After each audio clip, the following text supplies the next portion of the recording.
El olor a tierra mojada siempre fue para mí el perfume de la memoria, un aroma que no se compra en ninguna tienda de lujo, ni se guarda en frascos de cristal tallado. Es el aliento de la vida y de la muerte, el testigo silencioso de todo lo que se siembra y todo lo que se pudre. Durante 40 años, ese olor fue también el recordatorio punzante de un vacío, de una pregunta suspendida en el aire como el polvo después de una estampida. Era el olor del lugar donde perdí a Mateo, mi primo, mi hermano del alma. Lo recuerdo como si el tiempo fuera una ventana empañada que a veces, solo a veces, se aclara por completo. Mateo era pura luz, un cometa con prisa por quemarse. Tenía 22 años y una sonrisa que podía desarmar al más pintado.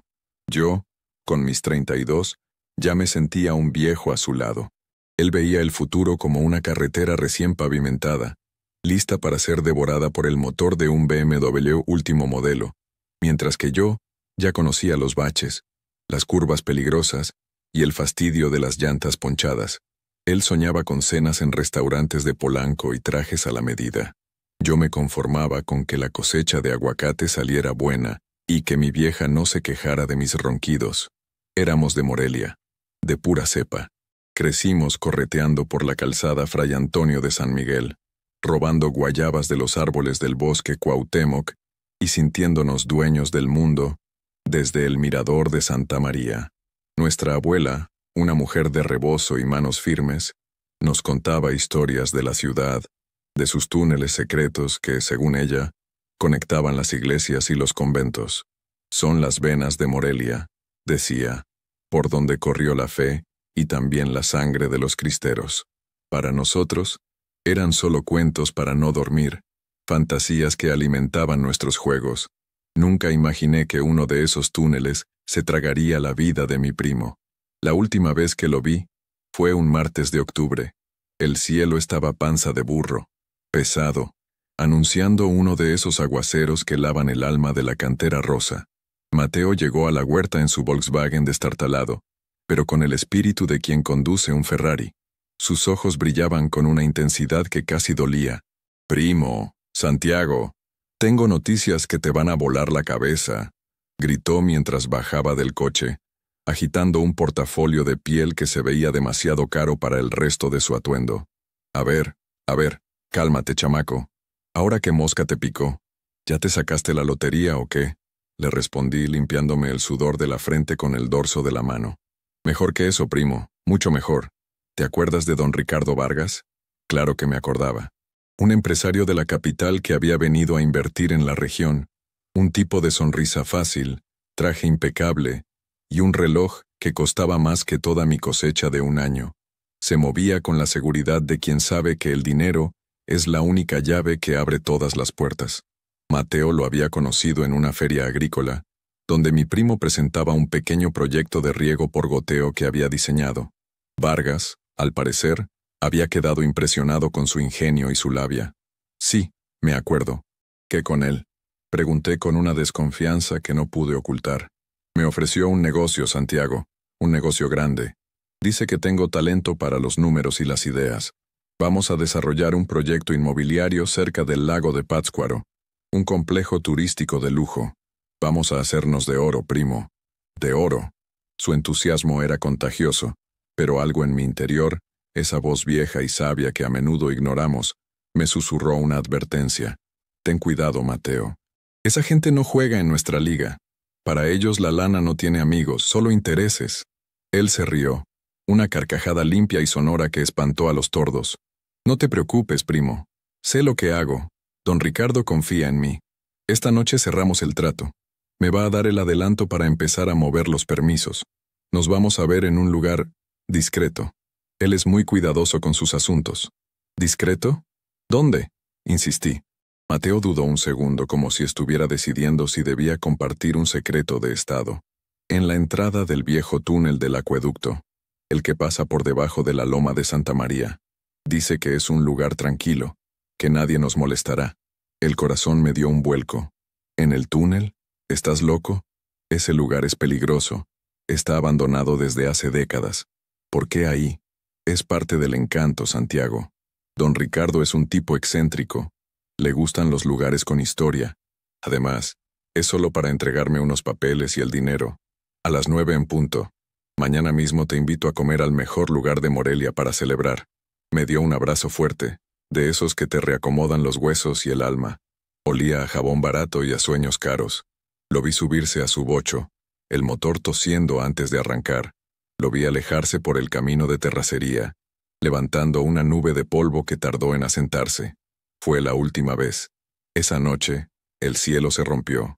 Llovió como si el mundo se estuviera acabando. Mi esposa, Elena, y yo cenamos en silencio, escuchando el golpeteo del agua en el techo de lámina. A las 10, a las 11, a la medianoche, Mateo no llamó. Mi inquietud creció como la humedad en las paredes. A la mañana siguiente, cuando el sol apenas despuntaba sobre un mundo lavado y fresco, fui a su pequeño departamento. La cama estaba tendida. No había vuelto. La policía inició una investigación, pero fue una farsa. Don Ricardo Vargas, contactado por sus abogados, declaró que la reunión se había cancelado a último momento por el mal tiempo. Dijo que le había enviado un mensaje a Mateo, pero el celular de mi primo nunca apareció. No había pruebas, no había testigos, no había cuerpo. Para ellos, Mateo era solo otro joven que seguramente se había fugado con el dinero de algún negocio turbio, o que se había ido al norte a buscar fortuna. «Estos muchachos de ahora no tienen palabra», dijo con desdén un comandante con bigote y barriga prominente, aceptando un refresco de uno de los hombres de Vargas. El caso se enfrió más rápido que un cadáver en invierno. Para mí, nunca se enfrió. Se convirtió en una brasa ardiente en el centro de mi pecho. Pasé meses, años, recorriendo los alrededores del túnel. Me interné en esa oscuridad húmeda y maloliente, con una linterna en la mano y el nombre de Mateo en los labios. Grité hasta quedarme afónico. Escarbé con mis propias manos en la tierra suelta. Busqué cualquier rastro, una hebilla, un zapato, un pedazo de tela. Nada. El túnel guardaba su secreto con una terquedad de piedra. La gente empezó a mirarme con lástima. «Pobre Santiago», decían. Se le fue el juicio con la pena. Mi familia me pedía que lo dejara ir, que rezara por su alma y siguiera adelante. Pero, ¿cómo seguir adelante cuando te falta un pedazo de ti mismo? ¿Cómo aceptar que alguien a quien amas se desvanezca sin dejar ni siquiera una sombra? Don Ricardo Vargas prosperó. Su complejo turístico se construyó y se convirtió en un refugio para ricos y famosos. Su nombre aparecía en las páginas de sociales, siempre sonriente, a veces junto a su esposa, una mujer elegante que lucía bolsos de Louis Vuitton como si fueran parte de su piel. Él conducía autos que parecían naves espaciales y vivía en una mansión en las lomas que, decían, tenía hasta un chef privado para sus perros. Cada noticia sobre su éxito era una bofetada en mi cara. Él brindaba con champaña, mientras yo seguía masticando el polvo amargo de la ausencia. Los años pasaron como un río lento y turbio. Mi pelo se volvió blanco, mi espalda se encorvó, y las manos que antes levantaban costales de aguacate, ahora temblaban al sostener una taza de café. Elena se me fue, llevada por una enfermedad silenciosa que se la comió por dentro. Me quedé solo con mis recuerdos y mis fantasmas. La huerta se convirtió en mi único refugio, el único lugar donde el silencio no me gritaba. Y entonces, 40 años después, sucedió. Era de nuevo una tarde de octubre, como si el tiempo fuera un círculo vicioso, una tormenta atípica, de esas que ahora llaman eventos climáticos extremos, azotó la región. El agua cayó con una furia desconocida, desbordando arroyos y desgajando cerros. La loma de Santa María, la que cubría la entrada del viejo túnel, no aguantó. Hubo un deslave, un rugido sordo que sacudió la tierra y mi memoria. Al día siguiente, cuando el sol salió tímidamente, como pidiendo perdón por la violencia de la noche, fui a ver los daños. El paisaje había cambiado. Un trozo de la colina se había derrumbado, revelando capas de tierra y roca que no habían visto la luz en siglos. Y allí, semienterrado en el lodo rojizo, vi algo, una esquina de metal oxidado. El corazón, ese viejo músculo cansado, empezó a latir con la fuerza de un tambor de guerra. Me acerqué, tropezando con las piedras y las ramas rotas. Con mis manos temblorosas empecé a escarbar. La tierra estaba pesada, pegajosa.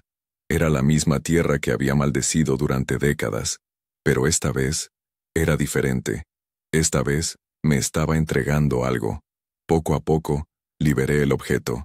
Era una pequeña caja de hojalata, de esas donde antes se guardaban las galletas de animalitos. Estaba abollada, corroída por el óxido y la humedad, pero el cierre, milagrosamente, había resistido. La abracé contra mi pecho. Pesaba más que el mundo entero. Con el alma en un hilo, la llevé a mi casa, a la vieja mesa de madera donde tantas veces había comido con Mateo. Con un destornillador y mucho cuidado, forcé la cerradura. El metal chirrió en protesta. Un gemido que pareció salir de las profundidades del tiempo. Dentro, protegido por una bolsa de plástico amarillenta y reseca, había un cuaderno. Un simple cuaderno de escuela, de hojas cuadriculadas. La tinta de la portada estaba borrosa, pero aún se podía leer, en una caligrafía enérgica y llena de sueños, el nombre, Mateo. Era su diario. Mis manos no temblaban, estaban paralizadas. Un frío glacial me recorrió la espalda mientras abría la primera página. La tinta, en algunas partes, se había corrido por la humedad, creando pequeñas acuarelas de dolor, pero la mayor parte era legible. Era la voz de Mateo, hablando desde debajo de la tierra mojada, 40 años después. La primera entrada estaba fechada meses antes de su desaparición. Hablaba de sus sueños, de sacar a su madre de la pobreza, de comprarme un tractor nuevo para la huerta. Hablaba de su frustración, de sentir que el mundo avanzaba sin él. Era el retrato de un joven con más ambición que oportunidades, un cóctel peligroso en un país como el nuestro. Luego, apareció el nombre, Ricardo Vargas.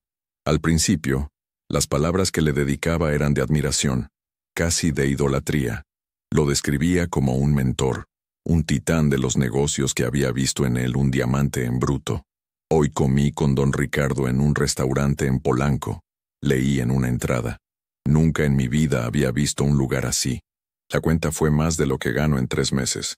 Me dijo que así es la vida de los que se atreven a pensar en grande. Me sentí importante, Santiago. Por primera vez, sentí que pertenecía a ese mundo. Seguí leyendo, devorando las páginas como si contuvieran el aire que me faltaba. Mateo describía el proyecto inmobiliario con un detalle febril. Dibujaba planos en los márgenes, hacía cálculos, anotaba ideas. Estaba completamente seducido, no solo por el dinero, sino por la promesa de una vida diferente, una vida donde las puertas no se cierran en tus narices. Vargas le había dado una tarjeta de crédito corporativa, una extensión de la suya, le había dicho. Mateo anotó con asombro infantil cómo había comprado una camisa de marca en una tienda cara solo para sentir qué se sentía. Era la crónica de un deslumbramiento, pero a medida que avanzaba en el diario, el tono empezaba a cambiar. La admiración se teñía de una extraña inquietud. Mateo mencionaba reuniones a deshoras, conversaciones en voz baja, la aparición de personajes con caras que no inspiraban confianza. Don Ricardo me pidió que abriera una cuenta bancaria a mi nombre para mover unos fondos. Dijo que era un trámite fiscal, para agilizar las cosas. Algo no me sonó bien, pero ¿quién soy yo para cuestionarlo? Él es el experto. Unas páginas más adelante, la inquietud se convertía en miedo. Intenté hacer un retiro de esa cuenta para un gasto del proyecto y me di cuenta de que la cuenta bancaria estaba bloqueada. Cuando le pregunté a don Ricardo, se puso furioso. Me dijo que no metiera las narices donde no me llamaban, que mi único trabajo era seguir órdenes. Su sonrisa ya no me parece tan amigable, primo. Ahora veo algo frío en sus ojos, algo que no había notado antes. Mi propio corazón se sentía como una piedra. Estaba leyendo la confesión de un cordero que se daba cuenta de que había sido invitado a cenar por una manada de lobos. Mateo no era un socio, era un peón, un nombre limpio para ensuciar. Había empezado a investigar por su cuenta, a escondidas. Descubrió que los terrenos para el complejo turístico habían sido obtenidos mediante amenazas y fraudes a los campesinos locales.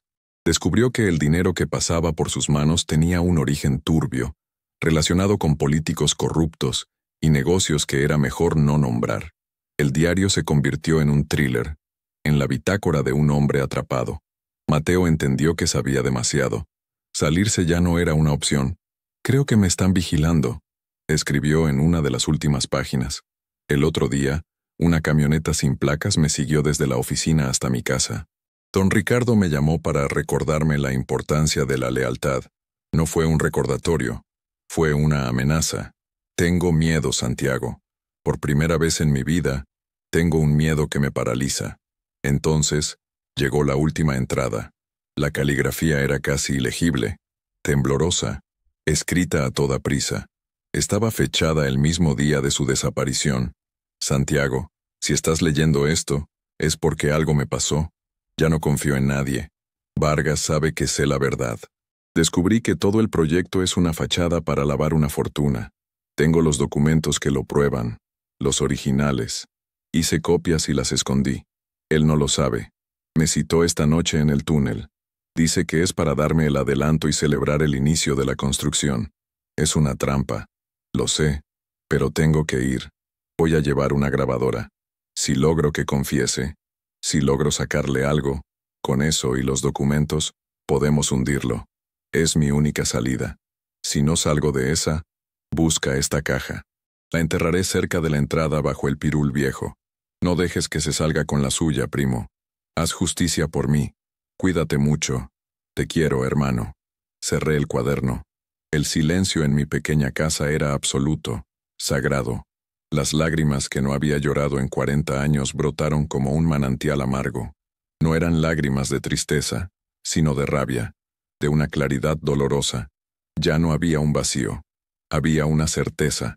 A Mateo no se lo había tragado la tierra. A Mateo lo habían silenciado.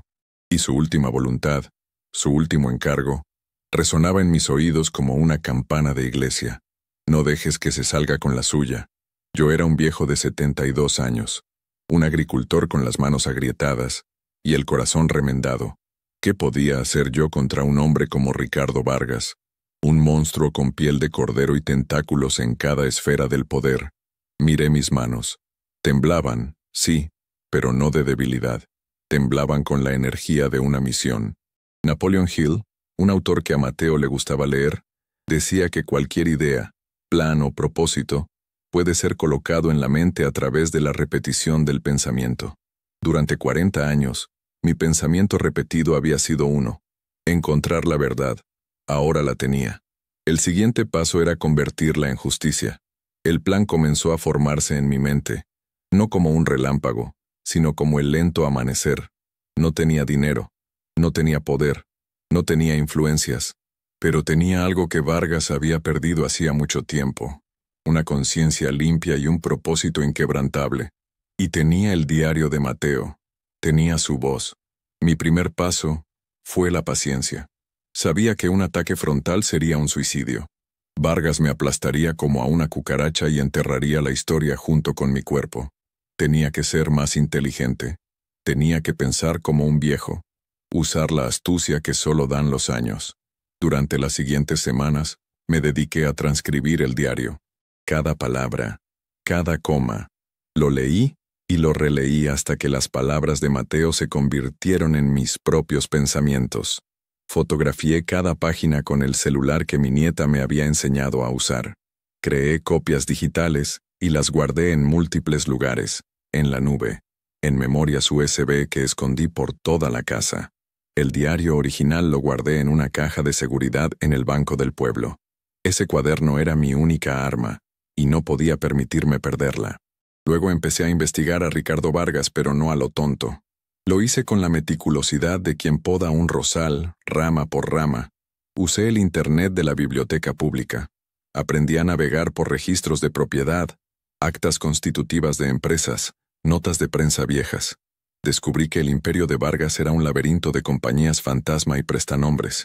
Muchos de los nombres que aparecían en sus empresas coincidían con los políticos que estaban en el poder en la época de la desaparición de Mateo. Estaba tejiendo una red, conectando los puntos que Mateo había empezado a dibujar 40 años atrás. Mi nieta, Sofía, una joven brillante que estudiaba periodismo en la capital, notó mi cambio. Me veía pasar horas frente a la computadora, tomando notas en una libreta. Un día se sentó a mi lado. «Abuelo, ¿Qué tanto haces? Pareces un detective privado, dijo con una sonrisa curiosa. La miré a los ojos. Vi en ella la misma chispa de inteligencia y de justicia que tenía Mateo. Tomé una decisión. Le conté todo. Le mostré las transcripciones del diario. Su sonrisa se desvaneció y fue reemplazada por una expresión de asombro y luego de una furia helada. Abuelo, esto es una bomba, susurró, sus ojos fijos en la pantalla. Lo sé, mija. Pero es una bomba que puede explotarme en las manos si no sé cómo usarla. Sofía se convirtió en mi aliada. Ella tenía las herramientas que a mí me faltaban. Conocía el mundo digital. Sabía cómo encontrar información que estaba oculta a simple vista. Juntos, pasamos noches enteras desentrañando la telaraña de corrupción de Vargas. Descubrimos propiedades no declaradas, transferencias bancarias sospechosas a paraísos fiscales, testimonios de campesinos a los que les habían robado sus tierras y que habían sido silenciados con amenazas. El diario de Mateo era la piedra de Rosetta. Nos permitía descifrar un lenguaje de codicia y crimen que había permanecido oculto durante décadas, pero la información no era suficiente. Necesitábamos una plataforma. Necesitábamos a alguien valiente, o lo suficientemente loco para enfrentarse a Vargas. Sofía, a través de sus contactos en la universidad, nos habló de un periodista de investigación, un hombre llamado Julián Aguirre. Era conocido por ser un perro de presa, alguien que no soltaba a su objetivo una vez que le hincaba el diente. Había tumbado a un par de gobernadores y expuesto redes de corrupción que otros no se atrevían ni a nombrar.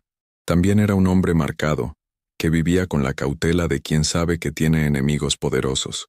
Concertar una cita con él no fue fácil. Era desconfiado, paranoico.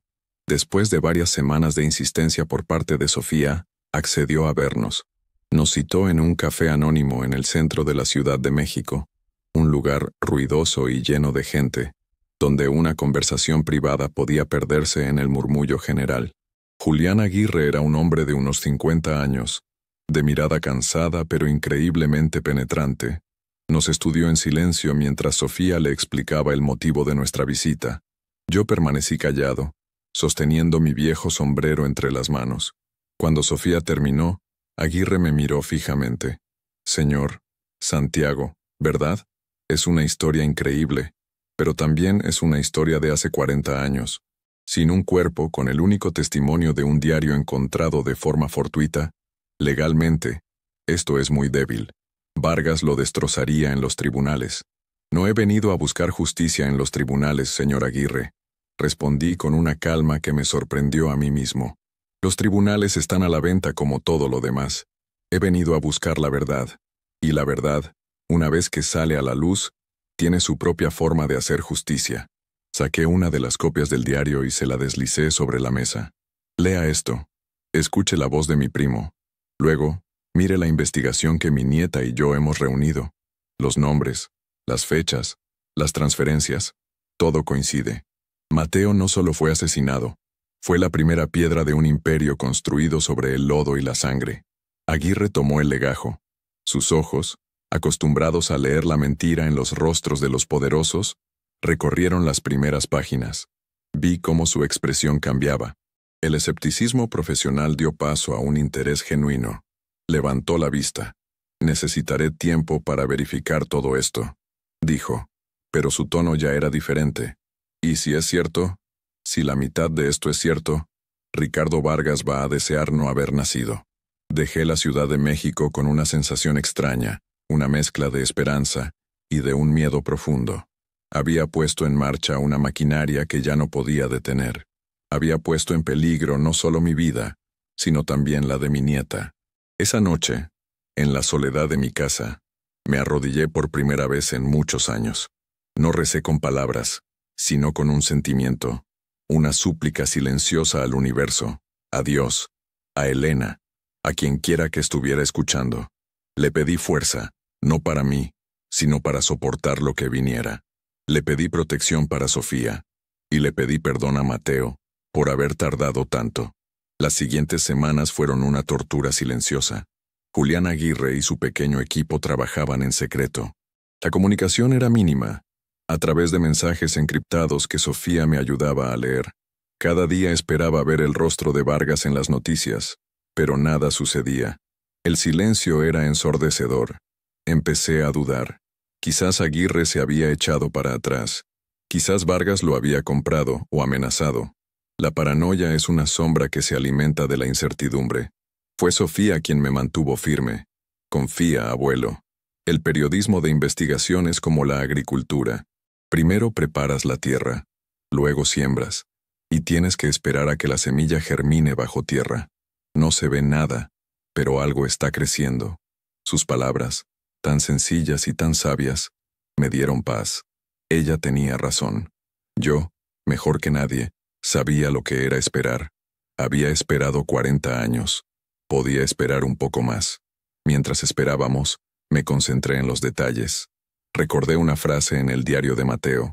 Hice copias y las escondí. Él había mencionado los documentos originales que probaban el lavado de dinero. ¿Dónde podría haberlos escondido un joven asustado y desesperado? No en su apartamento. Sería el primer lugar en registrar.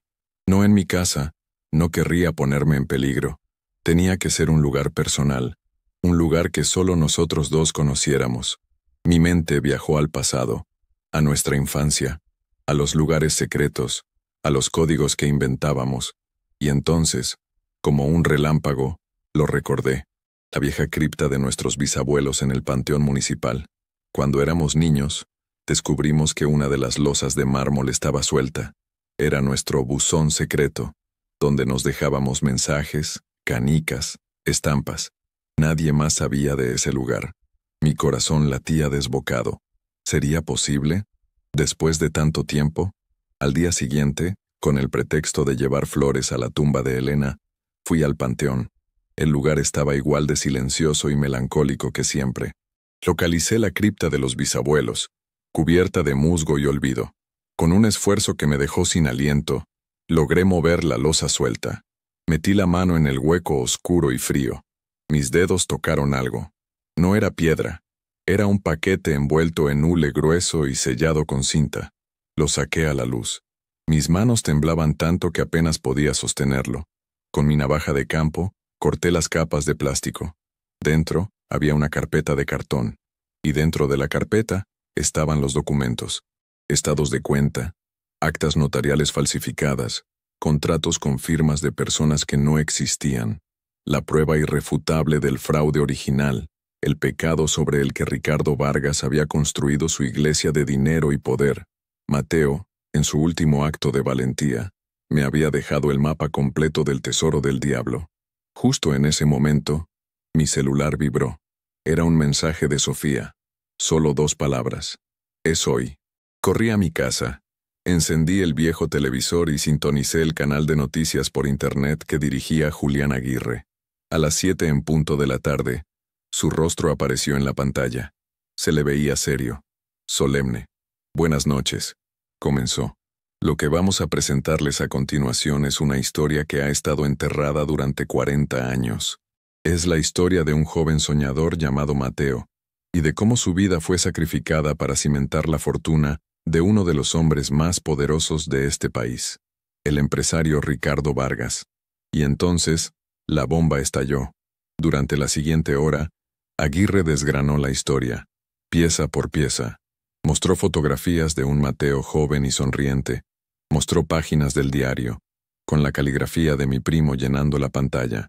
Entrevistó, con las voces y los rostros distorsionados, a 2 de los campesinos a los que Vargas había despojado de sus tierras. Presentó análisis financieros que demostraban el esquema de lavado de dinero. Y luego, como golpe de gracia, mostró copias de los documentos que yo acababa de encontrar. La pistola humeante. El reportaje no acusaba a Vargas de asesinato. No podía, pero lo pintaba como lo que era. Un criminal de cuello blanco. Un hombre cuya fortuna estaba manchada de sangre y corrupción. Lo desnudaba ante el mundo.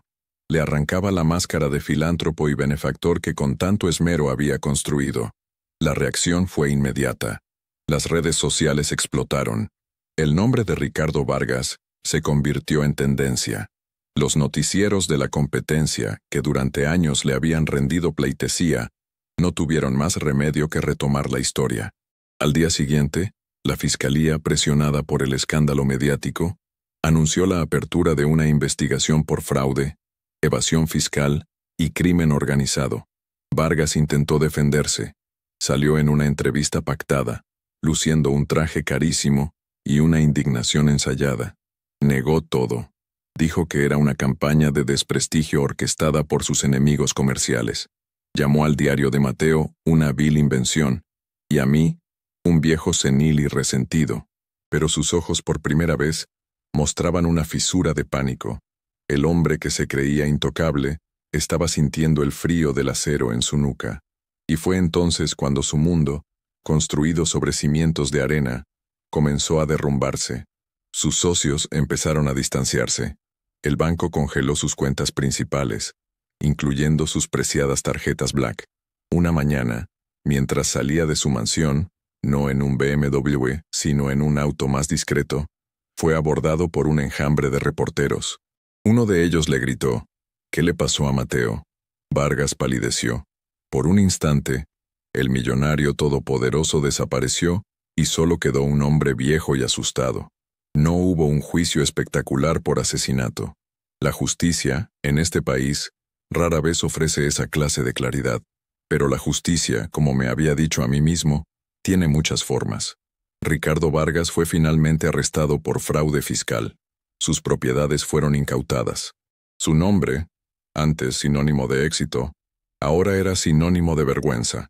Lo vi en una fotografía, esposado, subiendo a una patrulla. Llevaba una chamarra deportiva, pero pude distinguir debajo el cuello de una camisa de una marca que seguramente valía el salario de un mes de los policías que lo arrestaban. Fue condenado a varios años de prisión. Murió en la cárcel un par de años después, de un infarto.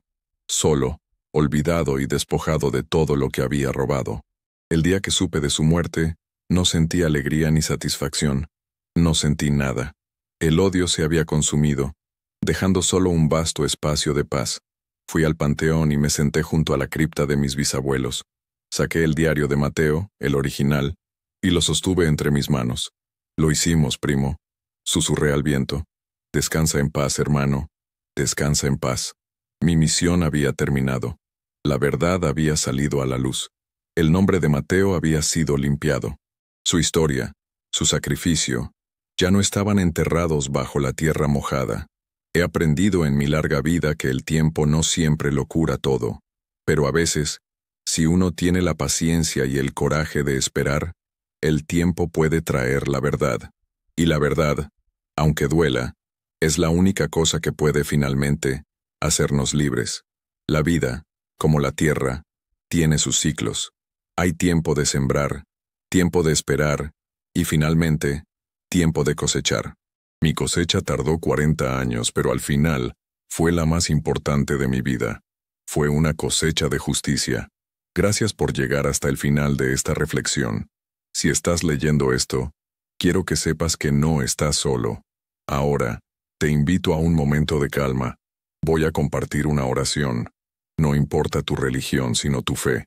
Una oración pensada para ayudarte, para abrazar a todos los que en silencio luchan, sienten, esperan. Solo cierra los ojos un instante y deja que estas palabras te acompañen. Ten fe, todo va a estar bien. Orar, encenderse por dentro. Hay dolores que nadie ve, dolores que no gritan, no sangran, pero pesan como un velo sobre los hombros. Esos que uno carga en silencio, tratando de entender, de seguir, de soportar. Pero hay un momento, y yo he estado ahí varias veces, en que el esfuerzo cansa, la mente se rinde, y algo dentro de uno se arrodilla, no por debilidad, sino por verdad. Es en ese instante cuando la oración comienza, o mejor dicho, aparece. No esa hecha con palabras bonitas o promesas apresuradas, sino la que brota de un lugar tan profundo que ni siquiera tiene nombre, como un susurro del alma diciendo: ya no puedo sola. Orar, descubrir, no es pedir, es recordar. Recordar quiénes somos cuando el ego se aquieta. Recordar que la vida también late en lo invisible, que hay un centro en nosotros donde todo descansa, y que aunque por fuera todo parezca derrumbarse, ese centro permanece. A veces, Orar es simplemente cerrar los ojos y recogerse como una flor que siente el frío de la noche. Es permitir que una presencia suave nos envuelva, no como magia, sino como sustento. Como quien dice sin prisa, aquí estoy, incluso ahora. La oración, o la súplica, no cambia el mundo, pero cambia a quien ora. No evita los dolores, pero transforma la forma en que atravesamos cada uno de ellos. Nos da una mirada más tierna, un corazón menos endurecido, un paso más firme, incluso en la oscuridad. Es como si, por un instante, el alma flotara por encima del tiempo y regresara al cuerpo con más paz. No una paz ruidosa, sino esa que solo quien ha pasado por el caos puede reconocer. Orar es afinar la escucha. La mente se calla y la intuición despierta. Las respuestas no siempre vienen en palabras. A veces son solo percepciones, toques sutiles, un calor en el pecho. La oración ilumina lo que estaba turbio, deshace nudos que ni sabíamos que teníamos. Y lo más bonito es que no tiene que ser complicado. Orar es hablar con Dios, con el universo, con esa inteligencia amorosa que nos habita y nos envuelve, incluso cuando lo olvidamos. Y no tiene que sonar bonito, no necesitas saber rezar, no necesitas entender nada sobre la fe. Puede ser un desahogo en la ducha, una lágrima en la almohada, una frase susurrada antes de dormir. Cuídame. Puede ser incluso el silencio, cuando el dolor es tan profundo que no salen palabras. Dios entiende todo eso. El universo escucha lo que el corazón no sabe decir. No hay una forma correcta. Hay presencia. Y cada vez que nos permitimos ese encuentro, aunque sea sin ritual, aunque sea sin certeza, es oración. Es tan simple, tan al alcance. Orar es solo recordar que no estamos solos. Y entonces, un día, sin darnos cuenta, nos volvemos oración. La forma de caminar, de tocar, de callar. Todo empieza a vibrar distinto. Ni siquiera hace falta decir nada. Solo estar ahí ya es oración viva. Y hasta en los días en que no logramos orar. Y sí, hay días así. El alma sigue orando por nosotros. El espíritu no olvida de dónde viene. Al final, orar es eso, encenderse por dentro, y dejar que esa luz nos guíe, incluso cuando no sabemos el camino. Ahora te pido un favor a ti, que me has acompañado en este largo camino. Déjame un comentario contándome desde qué ciudad o país me estás escuchando. Me llena el alma saber hasta dónde llegan estas historias. Si tienes alguna idea, alguna sugerencia de un tema que te gustaría que contara, por favor, compártela. Este canal lo construimos juntos. Y si te ha gustado, te agradecería infinitamente que siguieras el canal para no perderte las próximas reflexiones. Como una forma de agradecer tu tiempo y tu apoyo, he dejado un par de recetas de tés relajantes y unos dulces sin azúcar en el primer comentario fijado. Es un pequeño gesto para cuidar el cuerpo, así como estas historias buscan cuidar el alma. Que Dios los proteja a todos y les dé la fortaleza para sus propias batallas.